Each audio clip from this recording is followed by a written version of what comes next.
was 12 years old, my dad and my little brother were in a car accident. My little brother was killed instantly, and my dad broke his neck and became a quadriplegic. Before the accident, one of the things that my dad and I liked to do together the most was dance. Here you go. When we were little, he had us dancing all the time. And everyone always knew him to be the first person out on the dance floor at a wedding.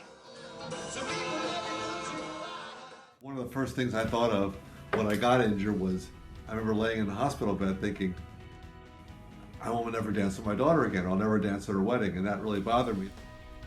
After I found out that it was something that I could learn to do or that was available, I didn't want to look silly. I was afraid I wouldn't be able to do it well. I had always thought about having my dad dance with me at my wedding, so when I actually got engaged, I started to realize, maybe he wasn't going to want to. I thought I was going to basically hand the dance off to my new son-in-law and say that I wouldn't be able to do it.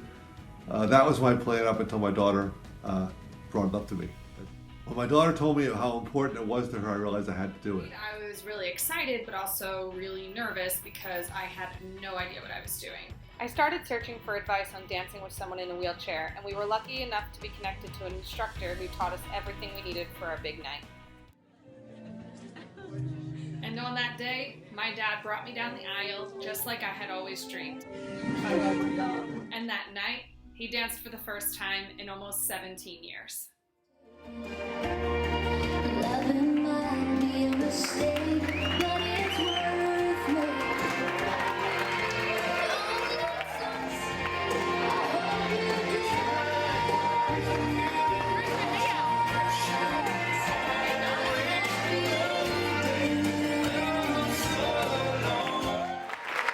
Once we did it, I saw the crowd reaction and I knew how much fun I had. It was, I looked at it very differently when they opened the dance floor.